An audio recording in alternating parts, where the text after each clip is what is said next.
আজকে তোমাদের সাথে শেয়ার করব খুবই কম সময়ের মধ্যে সুজির ভাজা পিঠের রেসিপি। একদমই নরম তুলতুলে আর খুব কম সময়ের মধ্যে তোমরা এই রেসিপিটা বানিয়ে নিতে পারো। তবে বন্ধুরা, বাড়িতে অবশ্যই একবার হলেও এই রেসিপিটা বানিয়ে আমায় কমেন্ট করে জানাতে ভুলো না কিন্তু রেসিপিটা তোমাদের কেমন লাগলো। নমস্কার বন্ধুরা, শুভমিতা ব্লগে সবাইকে স্বাগত জানাই। তাহলে চলো আজকের রেসিপি দেখে নেওয়া যাক। রেসিপিটা কেউ স্কিপ করো না, স্কিপ করলে সঠিক পদ্ধতি আর পরিমাপটা যদি তোমরা মিস করে যাও তখন হয়তো রেসিপিটা সঠিকভাবে তোমরা বানাতে পারবে না। আবারও বলছি, এই পিঠেগুলো কিন্তু একদম নরম তুলতুলে আর ভীষণ সুস্বাদু খেতে হয়। এইদিকে দেখো, প্রথমেই আমি একটা বাটি মাপ করে নিচ্ছি। বাটি মাপ করেই কিন্তু জলটা দিতে হবে। এখানে আমি 4 বাটি জলের ব্যবহার করছি, আর যেই বাটি 4 বাটি জল দিলাম সেই বাটিরই কিন্তু 2 বাটি সুজি ব্যবহার করব।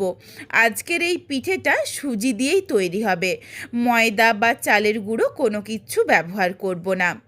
জলের মধ্যে দিয়ে দিলাম স্বাদ অনুযায়ী লবণ, আর এখানে প্রথমে আমি প্রায় 6 চামচের মতো চিনি দিয়েছিলাম। দেখলাম যে মিষ্টি কতটা হয়, তারপর কিন্তু আবারও চিনি দিয়ে দেব। এখানে তোমরা মিষ্টি আর লবণের পরিমাণটা নিজেদের স্বাদ মতো দিয়ে নিও। রেসিপিটার মধ্যে যেমন নারকেলের পুরের ব্যবহার হয় তাতে কিছুটা মিষ্টি থাকে, তবে এই জলের মধ্যেও কিন্তু মিষ্টি দিতে হবে, তা না হলে খেতে একদম ভালো লাগবে না। এরপর তোমরা মিষ্টি তোমাদের পছন্দ মতো কম বেশি করে নিও। এখানে আমি অল্প পরিমাণে একটু গোটা মৌরিও দিয়ে দিয়েছি, আর গোটা মৌরি দেওয়ার পরই দেখো আবারও বেশ কিছুটা পরিমাণে চিনি দিয়ে দিলাম যাতে একটু মিষ্টি মিষ্টি হয়।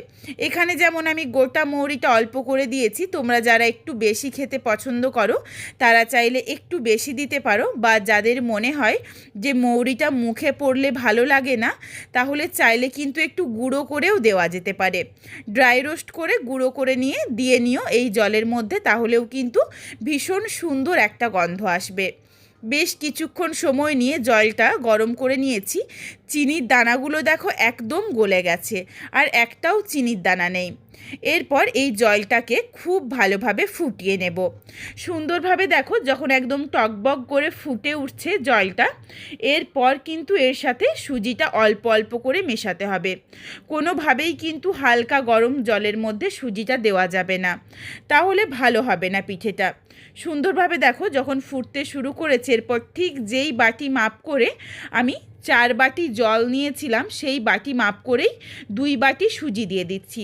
সুজিটা একবারে ঢালছি না, অল্প অল্প করে সুজি দিচ্ছি আর নাড়াচাড়া করছি যাতে দলা না বেঁধে যায়।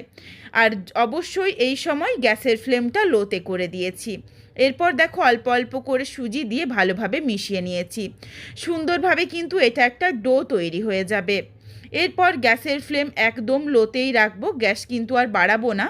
গ্যাসের ফ্লেম লোতে রেখে মিনিট 2 মতো একটু নাড়াচাড়া করলেই হবে, এর চেয়ে আর বেশি নাড়ানোর কিন্তু দরকার নেই। আর অনবরত ঠিক এইভাবে নাড়িয়েই যেতে হবে। নাড়াতে নাড়াতেই দেখো সুন্দরভাবে একটা ডো তৈরি হয়ে যাচ্ছে। গ্যাসের ফ্লেমটা এরপর অফ করে দেব। প্রায় 2 মিনিটের মতো হয়ে গেছে। একটু দেখো চারিদিকে ঘুরিয়ে ঘুরিয়ে মিশিয়ে নিচ্ছি। ঠিক এইভাবেই কিন্তু যেইভাবে আমরা যে কোনো কিছু ফেটিয়ে নিই সেইভাবে করেই কিন্তু সুজির এই মণ্ডটাকেও একটু ঘুরিয়ে ঘুরিয়ে ফেটিয়ে নিতে হবে, তাহলে ডোটা খুব ভালোভাবে তৈরি হবে। গ্যাসের ফ্লেম প্রায় 2 মিনিটের মতো হয়ে গেছে, এরপর অফ করে দিলাম। আর এরপর দেখো আমি খুব ভালোভাবে গ্যাসটা বন্ধ করেই এই সুজির ডোটা রেডি করে নিচ্ছি। চারিদিকে খুব ভালোভাবে মিশিয়ে নিচ্ছি। বেশ গরম রয়েছে। এখন যেটুকু নরম মনে হচ্ছে সুজিতে কিন্তু বেশ কিছুটা জল টেনে নেবে, তখনই এই ডোটা শক্ত হয়ে যাবে। আমি ঠিক যেই পরিমাপ বলেছি তোমরা এই পরিমাণে সুজি বা জলটা নিও, তাহলে কিন্তু কোনো অসুবিধে হবে না। এরপর ঢাকনা দিয়ে যখন ভালোভাবে মেশানো হয়ে গেছে, ঢাকনা দিয়ে প্রায় 15 থেকে 20 মিনিটের জন্য একটু রেস্টে রেখে দিচ্ছি। এরপর দেখো আমি পুরটা আগের থেকেই বানিয়ে রেখেছিলাম। এই শীতকালে পিঠে খাওয়ার জন্য পুর কিন্তু আমি একবারেই বানিয়ে রেখে দিই, আর সেই পুর দিয়ে খুব তাড়াতাড়িভাবেই কিন্তু পিঠেটা বানানো হয়ে যায়। এই পুরটা আমি বানিয়েছিলাম নারকেলটা কুড়িয়ে নিয়ে, নারকেলটা একদম হালকা করে গ্যাসের ফ্লেম লোতে করে মিনিট 2-3 সময় নিয়ে একটু ভেজে নিয়েছি। দিয়েছিলাম। তারপরই গুড় দিয়ে দিয়েছিলাম। গুড় দিয়ে ভালোভাবে নাড়াচাড়া করে পুরটা যখন একদম রেডি হয়ে গেছে, গ্যাসের ফ্লেম অফ করে অল্প একটু এলাচের গুঁড়ো ছড়িয়ে দিয়েছিলাম। তারপরই পুরটা নামিয়ে রেখেছি। এরপর তোমরা ঠিক যেমনভাবে পুর খেতে পছন্দ করো, অনেকে চিনির পুর খেতে পছন্দ করে গুড় ছাড়া, তারা চাইলে কিন্তু চিনি দিয়েও পুরটা বানাতে পারো।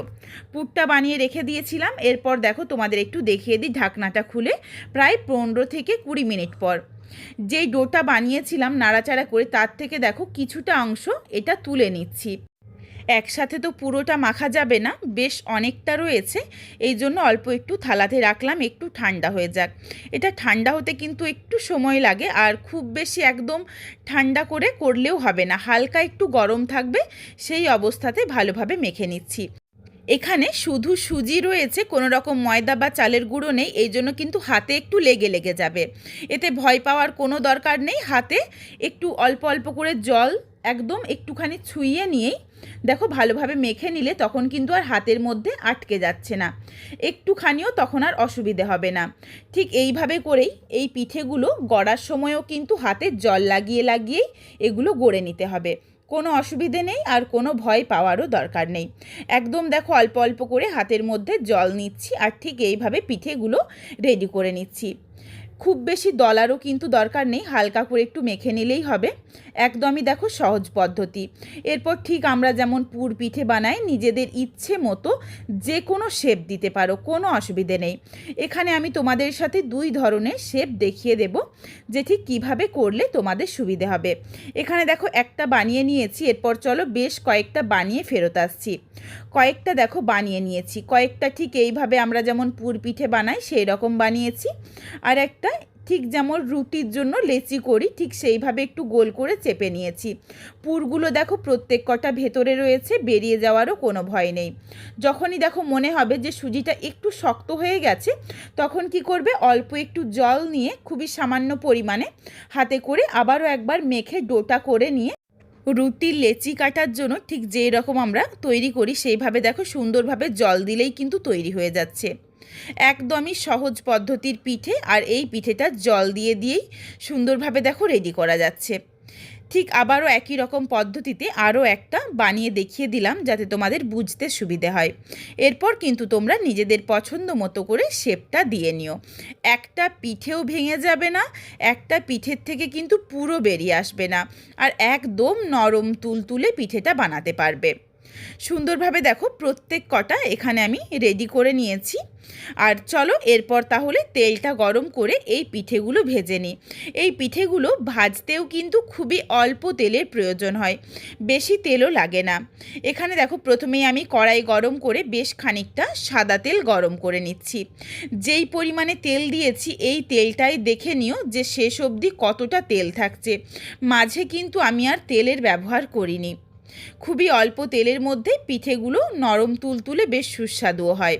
গ্যাসের ফ্লেম হাইতে করে পিঠেগুলো ভেজে নিতে হবে।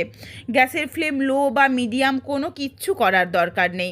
গ্যাসের ফ্লেম হাইতে রেখেই উল্টে পাল্টে একটু লালচে রং ধরিয়ে পিঠেগুলো ভেজে নেব, তাহলেই কিন্তু একদম সুন্দরভাবে সুজির পিঠে রেডি হয়ে যাবে। এখানে আমি প্রথমের ব্যাচের পিঠেটা একটু বেশি লালচে রং ধরিয়ে ভেজে নিচ্ছি, তারপরেরগুলো আর একটু হালকা রং ধরিয়ে ভাজবো। এরপর তোমরা তোমাদের পছন্দ মতো করে ভেজে নিও। বেশ দেখো একটা পিঠ যখন হালকা একটু লালচে রং ধরেছে, এরপর উল্টে নিচ্ছি অপর পিঠটা ভেজে নেওয়ার জন্য। পিঠেগুলো দেখো সুন্দরভাবে বেশ গোল গোল হয়ে কিছুটা ফুলে উঠেছে, বেশ লালচে হয়ে গেছে। এরপর তেলটা ঝরিয়ে পিঠেগুলো তুলে রাখছি। এই পিঠেগুলো কিন্তু আর বেশি সময় নিয়ে বা গ্যাসের ফ্লেম লো বা মিডিয়ামে করে ভাজার দরকারই নেই, তার কারণ সুজিটাও ফুটন্ত জলের মধ্যে ভালোভাবে সেদ্ধ রয়েছে। এরপর শুধুমাত্র একটু লালচে রং ধরিয়ে ভেজে তুলে নিচ্ছি, তাহলেই দেখো সুজির পিঠে একদম রেডি। তবে বন্ধুরা বাড়িতে অবশ্যই একবার হলেও এইভাবে সুজির পিঠে বানিয়ে আমায় কমেন্ট করে জানাতে ভুলো না কিন্তু রেসিপিটা তোমাদের কেমন লাগলো। রেসিপিটা তোমাদের যদি ভালো লাগে তাহলে লাইক করো, শেয়ার করে বন্ধুদের দেখার সুযোগ করে দিও। তোমরা যদি আরও এই ধরনের নিত্য নতুন ঘরোয়া রেসিপি দেখতে চাও তাহলে অবশ্যই আমার চ্যানেলটিকে সাবস্ক্রাইব করে পাশে থাকা বেলটি অন করে অল নোটিফিকেশান অন করে দিও, যাতে আমার প্রত্যেকটা রেসিপির নোটিফিকেশান সবার প্রথমে তোমাদের কাছে পৌঁছে যায়। এখানে পিঠে প্রত্যেক কটা ভেজে নিচ্ছি ব্যাচে ব্যাচে, তারপর শেষে আমি দেখিয়ে দেব যে ঠিক পিঠেটা কতটা নরম তুলতুলে আর সুন্দর হয়েছে। আবারও খুব শীঘ্রই দেখা হচ্ছে ঘরোয়া নতুন কোনো এক রেসিপি নিয়ে। পরবর্তী রেসিপি দেখার আমন্ত্রণ রইল। পুরো ভিডিওটা দেখার জন্য অসংখ্য ধন্যবাদ। তাহলে আজকে আসি, সবাই ভালো থেকো, সুস্থ থেকো। আবার শীঘ্রই দেখা হচ্ছে কিন্তু ঘরোয়া নতুন কোনো এক রেসিপির সাথে।